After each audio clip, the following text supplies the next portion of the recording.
안녕하세요. 저는 인천에 사는 평범한 30대 여성입니다. 결혼해서 예쁘게 잘 사는 분들도 물론 많지만 요새는 옛날보다 이혼 가정이 더 늘어난 것 같습니다. 사연 라디오를 듣다 보면 제 남편만큼이나 파렴치한 인간들이 많더라고요. 저도 오늘 속 시원하게 털어놓고 싶어 사연 보냅니다. 저는 친정아버지께서 의사셔서 어렸을 때부터 꽤 풍족한 집안에서 컸습니다. 주변 보면 가진 게 많지 않아도 화목한 집안들 많잖아요. 저희 집은 남들이 보기엔 부유했지만 화목한 집은 절대 아니었습니다. 아버지께서는 병원에 계시는 시간이 더 많았고 휴일에는 본인 시간을 보내시기 바쁘셨거든요. 친정 어머니께서도 바쁘시긴 마찬가지였습니다. 그래서인지 부모님과의 관계는 클수록 더 서먹해져만 가더군요. 그러다 보니 자연스레 독립도 남들보다 빨리 했고요. 부모님을 보면 저도 제 인생 스스로 살 길 얼른 찾아야 할 것만 같았거든요. 저는 젊었을 때 시작한 의류 사업이 잘 자리 잡아서 현재까지 사업을 운영하고 있습니다.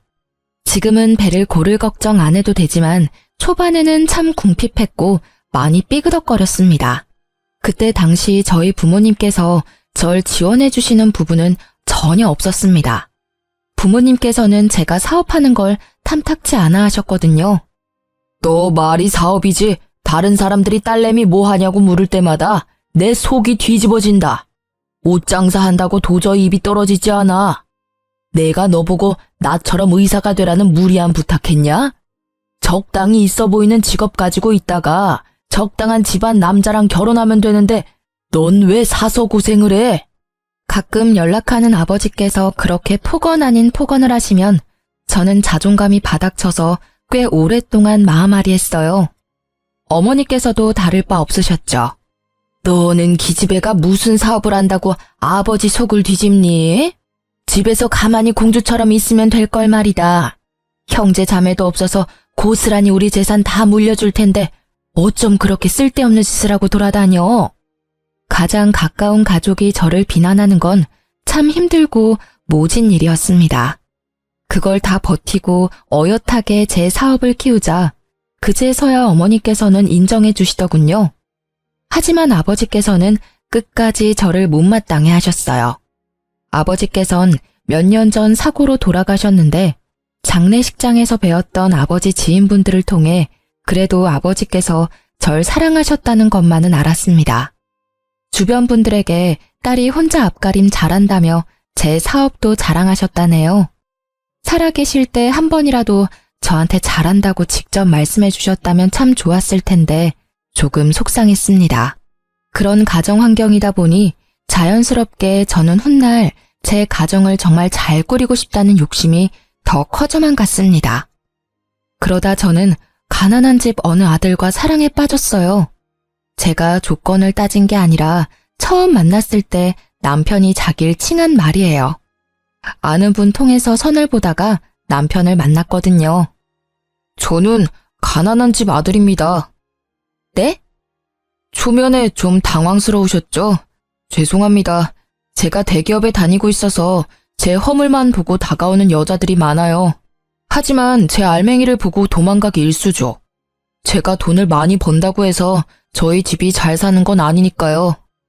그동안 상처받았던 일이 많으셨나 봐요. 최아 씨는 어떤 분이세요? 저요?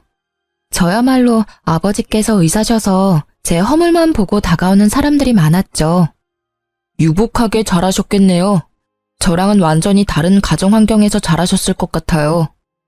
그렇게 커피를 마시면서 저희는 이야기를 몇 시간이나 나누었습니다. 시간이 얼마나 지난지도 체감이 안 될 정도로 배고픔도 잊은 채 서로의 이야기에 빠졌습니다. 저희는 점심쯤 만나서는 저녁이 되어서야 겨우 식사를 함께 했습니다. 저는 무조건 가족이 1순위라서 나중에 아이를 낳는다고 하면 제일 하고 싶은 건 다 같이 야구장 가기? 주말 소풍? 등산? 소박하지만 이런 것들이 제 로망이네요. 세아 씨는요? 저도요. 전 어렸을 때 그런 기억들이 별로 없거든요. 도시락 싸서 등산 가는 건 안 해보셨어요? 네, 다들 시간 맞추기도 어렵고 해서요. 한 지붕 아래에 사는 가족인데 시간 맞추기가 어렵다고요? 그럼 이번 주말에 저랑 등산 가실래요? 도시락은 제가 쌀게요. 안 그러셔도 돼요. 바쁘시잖아요. 현수 씨 힘들어요. 아님 주말에 식사나 한 끼 할까요? 아니요, 전혀요. 일이 바쁘고 힘든 거죠. 세아 씨 만나는 건 오히려 저한테 힐링일 것 같은데요. 저는 그렇게 다정한 남편에게 스며들었고 결혼 후에도 남편은 한결같았습니다. 하지만 시모와 시동생과는 한 가족이 되려면 많은 노력이 필요했습니다.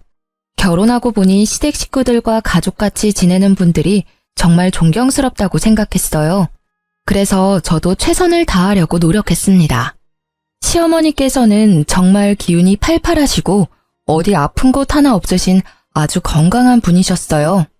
어머님, 제가 어머님 곁에서 보니까 따로 운동도 안 하시는데 건강은 정말 타고나신 것 같아요. 남편이 어렸을 때부터 잔병치레 하나 없었다고 하더라고요. 보니까 어머님 닮아서 그 이가 튼튼한 거였네요. 내가 아들들한테 줄 건 없다지만 유전자 하나는 기가 막히게 물려줬지. 암 그렇고 말고. 건강이 제일 큰 자산이라는 말이 있잖아요. 이미 돈 주고 못 살 자산 그이한테 물려주신 거죠. 그런데 어머님, 혹시 운동 삼아서 간단한 일이라도 시작해보시는 건 어떠세요? 적적한 시간도 때우실 겸이요. 어머, 너 몰라서 하는 소리야. 내 하루가 얼마나 바쁜데. 적적한 시간이라고는 없으니까 내 걱정은 마라. 네, 어머님. 제가 시모께의 일을 권해드린 건 다름이 아니라 남편이 밤마다 시름시름 앓았기 때문입니다. 여보, 입맛이 없어? 요새 부쩍 밥을 못 먹는 것 같아. 내가 모르는 무슨 걱정이라도 있어? 그게 실은... 아니다. 왜 말하려다 말아. 그러지 말고 나한테 말해봐. 당신은 돈 얼마나 모았어? 아니, 언제부터 돈 모았어? 나? 맨 처음 사업 시작했을 때는 본전도 못 찾아서 저축은커녕 입에 풀칠도 못했었지. 그러다 점차 자리 잡고 바로 몇십씩이라도 저축 시작했지. 벌수록 저축하는 금액 점점 늘려갔고. 근데 그건 왜? 그럼 그렇게 사회생활하기 전에는 모아둔 돈 있었어? 어렸을 때 받았던 용돈이라든지. 응, 어렸을 때부터 모아둔 돈은 통장에 있지. 장모님께서 관리해 주셨어? 19살 때부터 내가 관리했어. 갑자기 그건 왜? 이제 나 당신이랑 결혼도 했고 수입 관리는 내가 하고 싶은데 엄마한테 뭐라고 말하면 좋을까? 여태까지 엄마께서 해주셨으니까 감사하다고 인사드리면서 자연스럽게 통장을 달라고 할까? 남편과 각출해서 생활비를 쓰다 보니 저도 미처 신경 못 쓴 부분이었습니다. 남편은 어렸을 때부터 가난한 집의 가장이다 보니 당연하게 월 수입을 계속 시어머니께 드리고 있었어요. 그리고 도련님은 남편과 1살 차인데 아직까지 취준생이었죠. 그런데 남편 말을 들어보면 도련님께서는 취업할 의지가 안 보였어요. 요새는 컴퓨터 게임에 빠졌다고 하더라고요. 도련님은 제 앞에서도 낯을 많이 가렸고 면접도 제대로 볼 수 있을까 싶을 정도로 내성적으로 보였습니다. 물론 남편이 용돈은 드리겠지만 더 이상 월급 전체를 시어머니께 드릴 수 없다 판단한 남편은 고민하다 시모께 솔직하게 말씀드렸습니다. 엄마, 이제 저도 결혼했고 어엿한 가정이니까 제 월급은 제가 관리할게요. 그동안 감사했어요. 앞으로 용돈은 적은 금액이지만 챙겨드릴게요. 뭐? 그게 뭔 소리다냐? 현수 네가 이 집의 가장인데 네 월급 없으면 우리는 어떻게 살라고? 엄마, 저 이제 세아 씨랑 결혼했으니 이 집에서는 독립한 거잖아요. 세아, 너 말해봐라. 네가 우리 현수 꼬드겼냐? 너는 넉넉한 의사 집안에서 태어났다며? 가진 게 우리보다 많을 거 아니냐? 벼룩의 간을 빼먹어라. 어떻게 우리 장남 월급까지 가져가려 해? 가만 보니 그래서 나한테 은근슬쩍 일하라고 권유했던 거구나? 너 정말 무서운 애야. 어머님, 그런 게 아니라요. 엄마, 도대체 왜 이래요? 세아 씨 앞에서 나 창피해 정말. 애초에요, 내가 결혼했으면 먼저 말 꺼내기 전에 엄마가 나한테 통장 줬어야 하는 거 아니에요? 형, 엄마한테 소리 지르지 마. 형수님 너무하시네요. 결혼한 지 얼마나 됐다고. 형수님은 형 월급 없이도 잘 살겠지만 엄마랑 나는 형이 돈 안 주면 굶어 죽어요. 조용하던 도련님도 처음으로 발악하듯 제게 따지더군요. 시댁 식구들의 원망과 비난이 모두 저를 향하자 저는 어쩔 줄 몰랐어요. 손발이 덜덜 떨리는데 남편이 괜찮다며 제 손을 꽉 잡아주더라고요. 그러자 용기가 생겨서 남편의 편에 저도 설 수 있었어요. 어머님께서는 앞으로 일하실 생각은 전혀 없으세요? 고생스러운 일 밖에서 하라고 말씀드리는 거 절대 아니에요. 어머니 나이대 분들 밖에서 일하면서 즐겁게 지내시는 분들 많아요. 일이 돈을 버는 수단도 맞지만 삶의 활력을 불어주는 때도 있어요. 그리고 각자의 몫이라는 게 있잖아요. 제가 조심스럽게 말씀드리자면 남편만 이 가정을 위해서 일하고 어머님이랑 도련님은 뭐 하셨어요? 게다가 도련님은 몇 년째 취준생이라고 들었어요. 이젠 눈을 낮추고 다른 길 찾아야 하지 않을까요? 냉정하게 이제 밥벌이 해야 할 나이 아니에요? 언제까지 형 울타리 안에서 형이 버는 돈만 쓸 거예요? 뭐가 어째? 순진해 보였는데 할 말은 다 아는 애였구나 너. 일하면 내가 정부 보조금도 못 받는데 못하러 일을 해. 멀쩡한 정승 같은 아들 둘이 있는데 내가 꼭 일을 해야겠니? 아이씨, 형수님, 말씀이 심하잖아요. 저는 뭐 대기업 가면 안 된단 말이에요? 나도 시간 좀만 더 있으면 형보다 더 좋은 곳에서 떵떵거리면서 일할 수 있다고요. 에이, 어머님 노후 지금부터라도 준비하셔야죠. 그이가 용돈은 챙겨드릴 수는 있지만요. 이렇게 몸 멀쩡히 건강하시고 아직 은퇴 나이도 아니신데 그이 월급 다 가져가시는 건 아닌 것 같아요. 그의 경제관념이 걱정이시라면 제가 통장 관리할 테니 이제 걱정 마시고 결혼했으니 저한테 넘겨주세요. 그럼 제가 도련님 취업 자리도 같이 알아볼게요. 그리고 도련님, 거울 좀 보세요. 이발은 언제 하셨어요? 면접 볼 의지는 있으세요? 매일 컴퓨터 게임하느라 방에 틀어박혀 있으니 머리카락이 저랑 비슷할 정도로 잘하셨어요. 단발머리로 면접 보겠다고요? 제가 오목조목 할 말 다 하자 시모와 시동생은 당황하더군요. 할 말을 제가 다 해주자 남편은 행복한 얼굴이었어요. 그동안 자리 잡았던 근심 걱정과 그늘이 얼굴에서 다 사라지더라고요. 그런데 그때 어머님이 하시는 말씀에 남편은 주저앉고 말았습니다. 에휴, 월급 뭐 얼마나 된다고 모아놓은 것도 없는데 뭘 통장을 달래? 저는 당연히 모아둔 돈이 없을 거라 조금이나마 예상했고 남편은 단 얼마라도 시모께서 모아주실 줄 알았나 봐요. 어머니, 저 얼마나 힘들게 일해왔어요. 저 안 해본 아르바이트가 없고요. 겨우 혼자 힘으로 대기업까지 들어갔어요. 엄마가 사람이라면 자식 새끼 정말 위하신다면 그러면 안 되는 거잖아요. 단 얼마라도 저 위에서 남겨주실 생각 없으셨어요? 저는 저 혼자 희생하는 게 당연한 건 줄 알았거든요. 그런데 다른 집들은 안 그래요. 가족이라면 다 같이 으쌰으쌰 해야 하는 거잖아. 왜 그동안 나만 이렇게 힘들게 살아온 건지 정말 억울하다고요. 현우, 너도 이 새끼야. 당장 편의점 알바라도 해봐. 네가 사람이냐?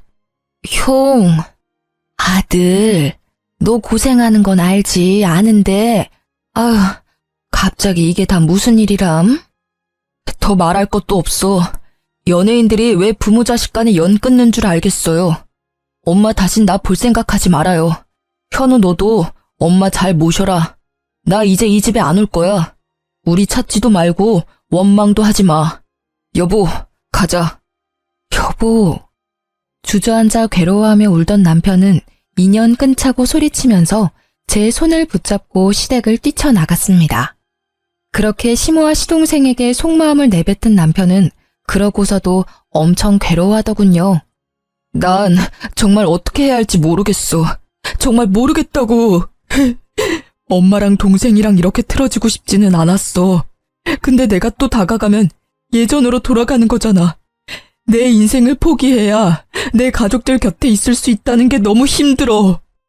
정말 모르겠다고 오열하는 남편을 위로해주면서 저는 남편 혼자만의 문제가 아니라고 생각했습니다. 이제 저도 가족이 됐으니까요.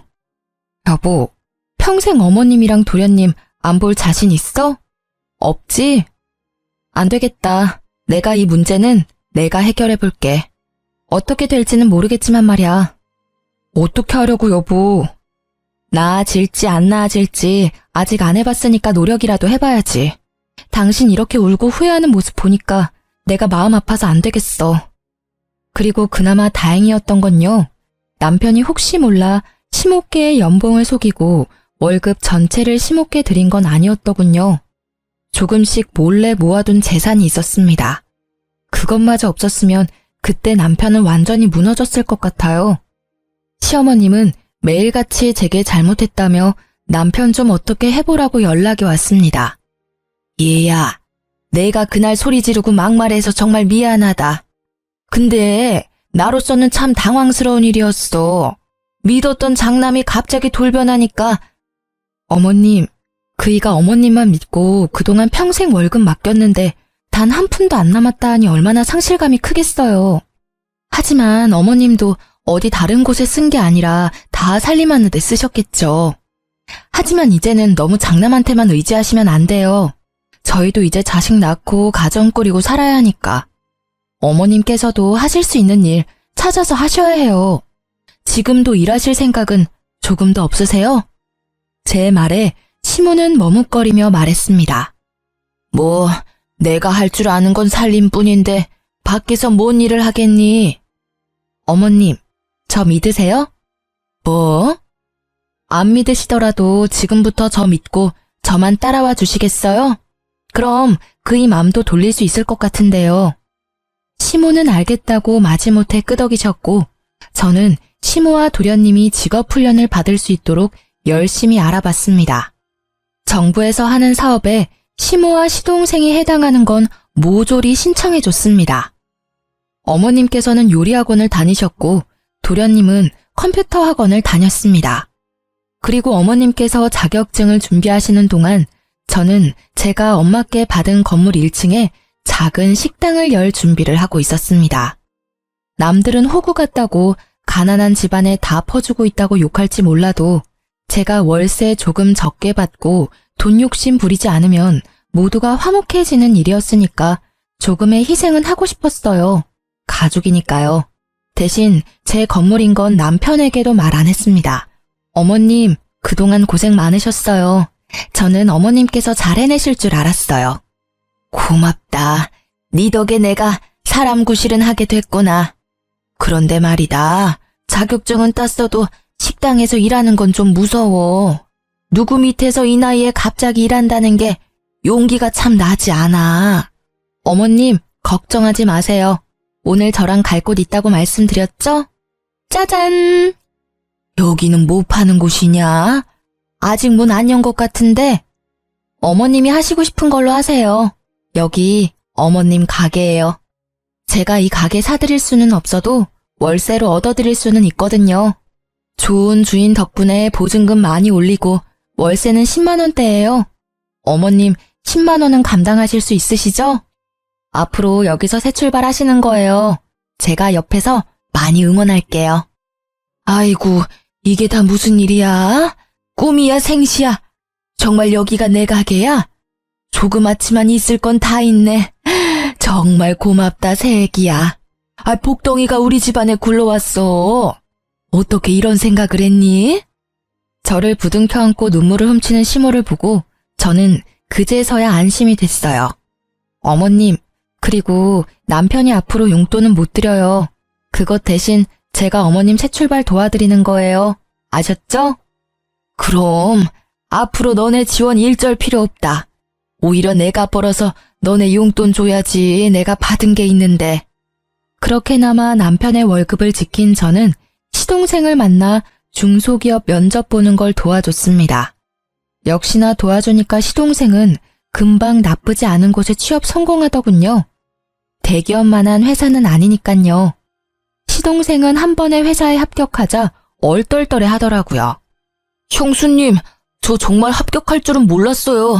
그동안 자격지심 부려서 죄송해요. 형처럼 대기업은 아니지만 형수님 덕분에 저도 앞으로 사람 구실하면서 살겠네요. 감사합니다. 도련님 마음 먹고 하시면 뭐든 잘 해내실 거라 생각했어요. 취업 진심으로 축하드려요. 자리 잡으면 그이한테 한번 연락 먼저 해주세요. 그때 그렇게 시댁에서 나오고 혼자 얼마나 괴로워하는지 몰라요. 도련님 취업한 거 알면 남편도 엄청 기뻐할 거예요. 형수님, 저희 집 은인이세요. 진짜 감사합니다. 솔직히 인연 끊는 게 형수님한테는 더 좋은 일이었잖아요. 그런데 외면하지 않고 저희 가족 관계 회복도 도와주고 일자리도 찾아줘서 정말 고맙습니다. 도련님, 저한테 더 좋은 일은 가족들 다 같이 행복하게, 화목하게 지내는 일이에요. 시동생은 진심으로 제게 고마워했습니다. 그리고 시모와 시동생 마음 잡고 일하는 걸 보고 남편은 깜짝 놀라더군요. 자연스럽게 남편은 시댁 식구들과 화해에 성공했습니다. 여보, 어쩜 그렇게 예뻐? 어떻게 그런 생각을 했어? 난 내 신세 한탄만 했지 상황을 바꿔보려고 노력하지는 않았어. 그냥 난 내가 돈 벌어다 우리 집에 갖다 주는 것만으로 내 역할 다 했다 생각했어. 그런데 그게 독이었지. 더 빨리 바뀔 수 있었는데. 내가 그렇게 만든 거야, 모두를. 그런데 당신은 현명하게 모두가 행복할 수 있게 도와줬어. 정말 고마워.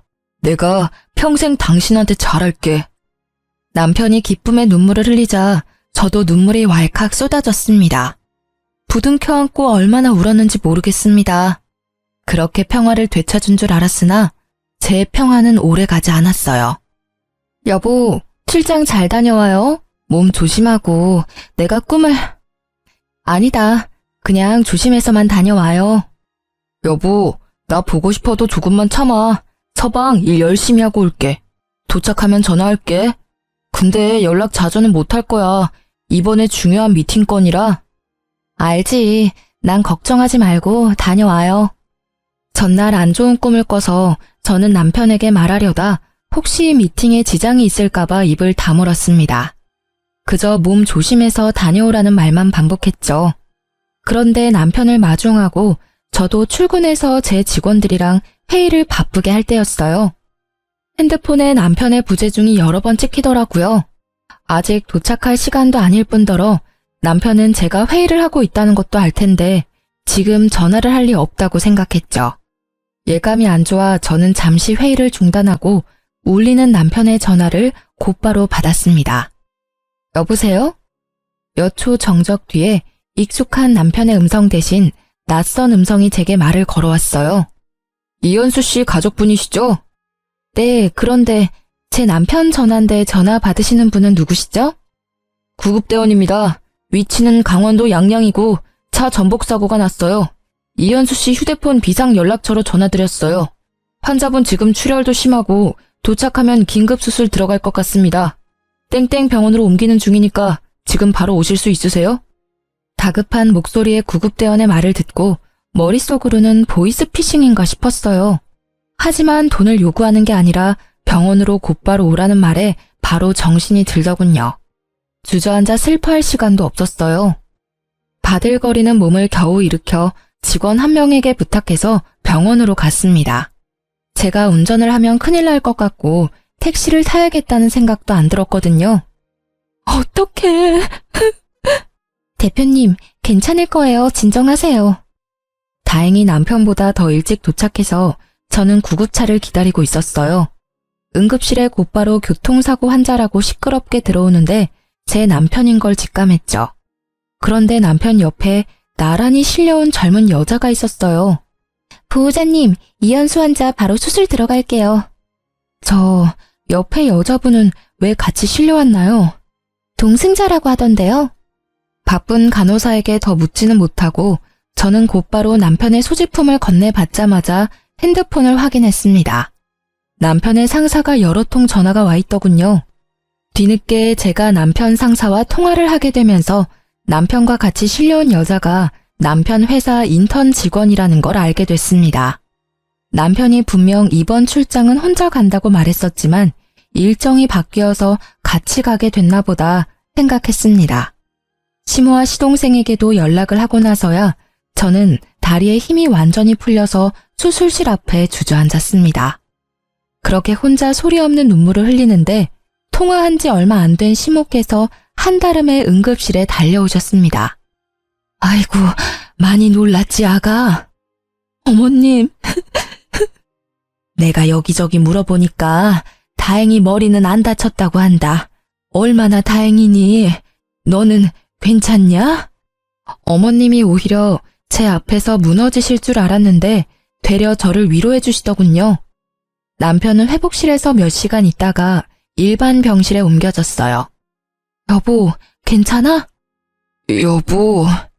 으이그 이놈아. 네 마누라랑 네 엄마랑 놀라서 심장이 다 쪼그라들었다. 다리 골절 수술을 한 남편은 다행히 마취가 풀리니 다리 외에는 전부 괜찮아 보였어요. 세아야, 너무 걱정하지 마라. 우리 집 장남은 내가 간병할 테니 너는 아무런 걱정하지 마. 제가 회사의 중요한 프로젝트 때문에 어쩔 수 없이 간병인을 쓴다고 하니 시모께서는 간병인을 자처했어요. 어머님 힘드시니까 제가 간병인 알아볼게요. 아니다, 그럴 필요 없다. 내가 있는데 못하러 아깝게 돈을 쓰냐. 현수도 내가 더 편할 거야 아마. 어머님, 감사해요. 아유, 가족끼리 뭘 감사냐. 그럼 저 옆 병실에 잠시 인사하고 올게요. 응? 남편이랑 같이 가다가 사고 난 거니까 따로 인사는 해야 할 것 같아서요. 경황이 없어서 못 살펴봤어요. 남편이랑 같이 실려온 인턴 직원이 옆 병실이거든요. 에그머니나, 그럴 필요 없다. 내가 이미 인사 다 했어. 네? 아, 그러셨어요? 그쪽은 팔에 금 간 거 말고는 뭐 크게 다치지도 않았어. 그러니 아가 네가 걱정할 필요 없다. 그나마 다행이네요. 그나저나 그이 정말 괜찮은 거 맞을까요? 의사 선생님 말로는 머리는 안 다쳤다고 하셨었는데 저렇게 말도 없고 내내 눈만 감고 있으니까 저 슬슬 걱정돼요. 괜찮다. 괜한 걱정하지 마. 회복 중이니까 다 괜찮아질 거야. 그렇게 남편이 사고 후유증으로 말을 안 하는 줄 알았던 저는 뒤늦게 남편의 행동의 의미를 알게 됐어요.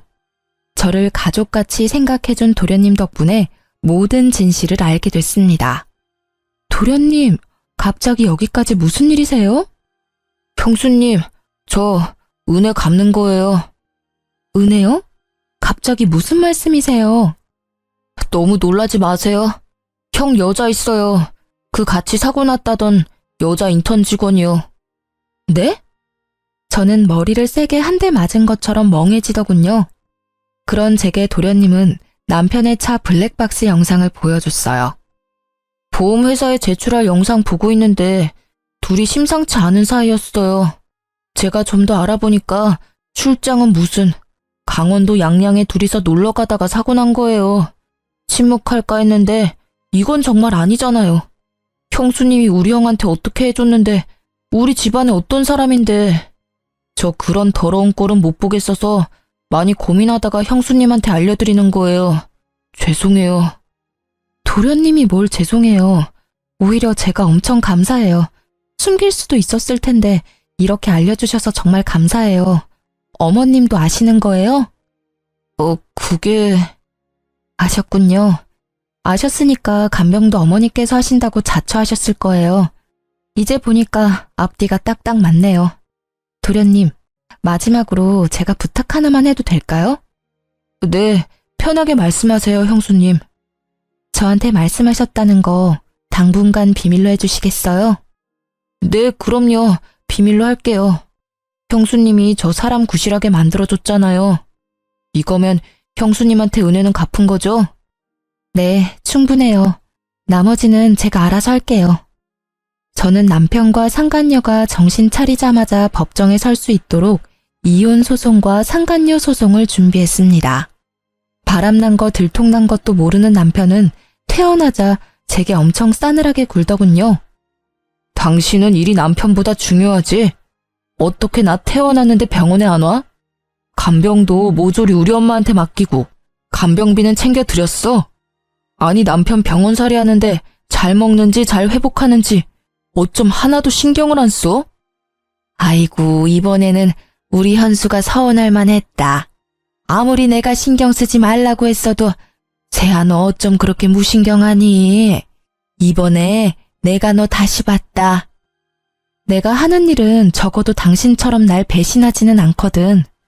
노력한 만큼 일은 내 가치를 알아줘. 어머님 다 알고 계셨으면서 왜 말씀 안 해주셨어요? 다 아시면서도 저한테 무신경하다는 말씀이 나오세요? 이 여자가 지금 뭐라는 거야? 이제 위아래도 없지? 눈치채고 아무런 말 못하는 시모랑 달리 남편은 계속해서 제게 떵떵거리며 큰 소리쳤어요. 그럼 내가 상간녀랑 데이트하다가 사고 난 남편까지 간병해야 하니? 여보, 어떻게 알았어, 그걸? 제가 참지 못하고 그 찌질한 얼굴에 뺨을 올려붙이자 시모는 세상 무너진 듯 소리를 질렀어요. 아이고, 내 장남 얼굴에 감히 무슨 짓이냐? 아, 그 기집애가 꼬신 거야. 난 정말 안 넘어가려고 애를 썼다고. 그렇다고 남편 뺨을 때리냐? 아이, 존심상하게. 누가 내 남편이야? 시모께서는 제가 남편 뺨 때렸다고 곧바로 남편 편을 들었어요. 남자가 그럴 수도 있지. 어디 귀한 서방 뺨을 그렇게 사정없이 내려치냐? 네가 그냥 눈 딱 감고 한번 봐줘라. 네가 안 봐주면 어떻게 되겠니? 네 남편 젊은 그 애기랑 재혼하는 거지 뭐. 어머님, 그게 저한테 하실 말씀이세요 지금? 저만 가족처럼 생각했죠? 결국 저는 남이었는데 제가 너무 이 집에 헌신했네요. 그러자 가만 지켜보던 시동생이 나서서 제 편을 들어주더군요. 엄마, 진짜 그게 뭔 개떡같은 소리야. 형수님이 우리한테 그렇게 잘해주셨는데 어떻게 지금 형 편을 들어? 형, 너 간도 크다. 사고 친 게 차라리 돈 문제면 몰라. 여자 문제? 으이구, 난 인간이라도 됐지. 형은 분리수거도 못해. 자기 복 자기가 발로 찬 거야. 넌 끼어들지 마. 겨우 사람 구실하게 만들어줬더니. 형이 그렇게 만들어줬냐? 형수님이 다 도와주신 거잖아. 야, 설마 네가 말했냐? 당연하지. 그럼 보고 못 본 척 말아? 어떻게 사람이 그래? 이 자식이 근데. 두 형제가 멱살을 잡고 서로에게 달려들자 시모는 제 탓을 하기 시작했어요. 아이고, 왜 너네가 싸우고 난리야? 이렇게 형제가 이간질하니까 세아야, 네 속이 편하니? 독하다 독해. 나 같으면 모르는 척한다. 겨우 이룬 이 가정 어떻게든 지켜도 모자를 망정. 너 그것밖에 안 되는 애였니? 어디 어린 시동생 꼬드겨서 이 사단을 만들어? 이 지독한 것. 이 사단을 만든 건 어머님 장남이죠. 어머님 원하시는 대로 저 인간한테 그 상간녀랑 재혼하라 하세요. 새로 들이는 젊은 며느리한테나 바라세요. 전 여기까지니까요. 야, 너 위자료 잘 준비해. 이혼 소송 접수했으니까. 그리고 그 인턴한테도 얌전히 상간녀 소송 기다리라 전해. 그리고 어머님께서는 내일부터 가게 안 나오셔도 돼요. 뭐? 가게? 네가 뭔데 나오라 말아야 내 가게인데. 아, 제가 그걸 말씀 안 드렸어요? 보증금을 아무리 많이 줬다 해도 월 10만 원 월세 너무 싸다고 생각 안 하셨어요? 주변 상인들 월세 10배 넘게 내는데 뭔가 이상하다 생각 안 하셨냐고요? 뭐가 이상해? 너무 좋은 주인분이시다 생각했지 뭐. 제가 그 건물 주인이에요. 엄마한테 결혼 전 받은 건물이거든요. 이제 거기 새로 새놓을 거니까 안 나오셔도 된다고요. 뭐? 어머, 그게 네 건물이야? 그런 중요한 말을 왜 이제야 해? 긴 말 필요 없고 현수 너 세아한테 얼른 사과해라. 건물주 며느리랑 대기업 인턴 나부랭이 며느리 중에 당연히 건물주 며느리지. 아까 못 들으셨어요? 저 이 사람이랑 이혼할 거라고요. 아이고, 나 그 가게 정들어서 못 떠난다. 착한 네가 좀 모르는 척하고 넘어가주면 안 돼? 내가 또 어디 가서 일자리 구하겠어. 저한테는 정 같은 건 없으시고 그 건물에는 정이 많이 드셨어요? 어머님, 정말 끝까지 이기적이시네요. 잘나고 귀한 어머님 장남한테 가게 하나 구해달라고 하세요. 여보, 그러지 마. 왜 이렇게 극단적이야. 일단 우리 둘 집 가서 다시 얘기하자, 응? 내가 이렇게 빌게 정말 잘못했어. 잠시 내가 미쳤었나 봐. 갑자기 버는 돈이 족족 나한테 들어오니까 어떻게 어디에 써야 할지 모르겠더라. 그런데 그 애가 맛있는 거 사달라고 할 때마다 사주는데 희열감이 느껴졌어. 젊은 여자애랑 데이트다운 데이트하니까 왜 나 젊었을 때는 이런 데이트 못했을까 싶고 너무 설렜어. 그래서 그랬던 거야. 그 여자애가 좋았던 게 아니라 그 상황이 좋았던 거라고. 남편의 머릿속 사상은 상상 이상으로 역겨웠습니다. 지가 뭘 잘못했는지 모르면서 아직 다친 다리가 회복되지 않은 남편은 절뚝거리는 다리로 눈물까지 쏟아내며 저를 붙잡더군요. 그리고 저를 못 나가게 막는 시모에게 말했어요. 어머님, 그동안 제가 가족이라고 절감한 월세 한꺼번에 청구해드려요? 아이고, 미안하다. 잘못했어.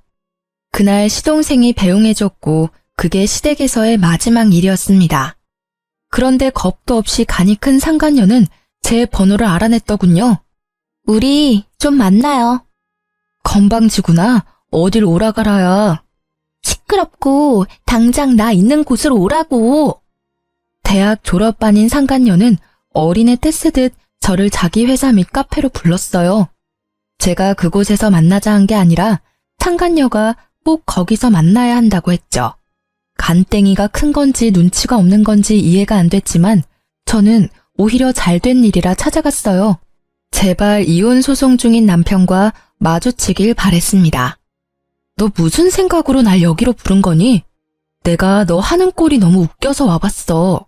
여기 회사에 날 부른다고? 너 진짜 어리긴 어리구나. 눈이 있음 보라고요. 눈 제대로 달렸으면 현실을 직시하라고요. 나랑 그 사람이랑 어울리는지 당신이랑 그 사람이랑 어울리는지 잘 봐봐요. 그 사람 옆은 내가 더 잘 어울려요. 어디 상간녀 주제에 말이 많아. 야, 너 인턴이라며. 정직원도 아니면서 무슨 부심이야? 너 니네 부서 사람들은 알아? 너랑 내 남편이랑 바람난 거? 회사에서는 알까? 모르겠지. 알면 네가 계속 여기 있을 리가 없어. 내가 가서 고발이라도 할까? 저는 저를 도발하는 상간녀에게 일부러 큰 목소리로 말했습니다. 카페에 앉아있는 남편의 회사 동료들이 들을 수 있게요. 주변에는 익숙한 얼굴에 남편 동료들도 얼핏 보였거든요. 상간녀는 본인이 저를 거기까지 불러놓고 새빨개진 얼굴로 울먹이더군요. 지금 뭐 하는 거예요? 당장 앉아요? 여기서 소란 피우지 말라고요. 아니, 넌 날 여기까지 불러놓고 이런 상황은 생각도 안 해봤니? 당신 부끄럽지도 않아요? 부끄러워해야 하는 건 너지. 남의 남편 빼앗고 상간녀 소송 당한 거 부끄럽지도 않아? 소송 취하해달라고 빌지는 못할 망정 어디서 개수작이야? 저는 그 말을 끝으로 커피잔을 들어 상간녀 머리로 기울였습니다. 자기야, 이 여자 좀 말려봐. 그 광경을 목격하고 몰래 목발 짚으며 빠져나가려는 남편을 기어코 붙잡는 상간녀였죠. 사람들은 웅성거렸고 저는 유유히 그곳을 빠져나왔습니다. 남편의 일그러진 얼굴은 평생 잊지 못할 것 같아요. 그 얼굴에는 후회와 창피함, 좌절이 모두 섞여 있었답니다. 상간녀는 관심종자처럼 끝까지 카페에서 어린애처럼 울더군요. 그게 영원히 자기를 따라다닐 흑역사가 될지 몰랐나 봐요. 그 후에 시동생이 말해주기를 전 남편과 상간녀는 회사 내에 불륜 소문이 파다하게 났다고 합니다.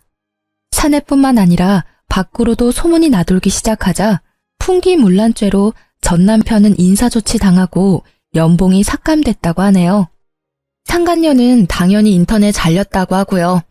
그런데 웃긴 게 그 난리를 피웠는데도 상간녀와 전 남편은 시댁의 살림을 합쳤다고 합니다. 시동생은 일부러 남편이 보지 않을 때 상간녀한테 돈 빌려달라고 괴롭혔다고 하네요. 본인 말로는 양아치 건달 도련님 컨셉을 했다고 하네요. 시모 또한 엄청나게 하녀 취급을 했다고 합니다. 시동생에게 들은 내용대로 잠깐 들려드리자면 형수! 네? 돈 좀 있어요? 돈이요? 아이씨, 전에 있던 형수는 돈 잘 벌어서 용돈도 주고 그랬는데 형수는 뭐 줄 거 없어요? 어리기만 했지 뭐 볼 게 어디 있다고. 우리 형 보는 눈도 없지. 어디서 이런 형수를 데리고 왔대? 그렇게 모욕감을 주면 상간녀는 남편에게 쪼르르 일렀다고 합니다. 그럼 돌아오는 남편의 말은 야, 현명하게 대처 못해? 우리 집사람이었으면 말이야. 뭐? 집사람이 난데 누굴 말하는 거야? 너 말고 새야 말이야. 당신 자꾸 그 여자 얘기를 내 앞에서 왜 아무렇지 않게 내뱉어? 그렇게 상간녀와 전 남편은 싸우기 일쑤였다고 합니다. 시모는 가정을 깨지게 한 상간녀가 너무 괘씸하다며 엄청나게 시집살이 시켰다고 해요. 그렇게 영원할 것 같았던 상간녀와 깨지고 전 남편은 3달도 안 돼서 혼자가 됐다고 합니다. 전 남편은 곁에 아무도 없으니 법원에서 절 만나자 제게 아련한 눈빛을 보내며 다시 잘해보자 하더군요. 엄마도 너 보고 싶으시대. 나도 너 보고 싶었고. 헛소리 하지 마. 너 양심이 있냐? 너네 모자 진짜 지긋지긋하다.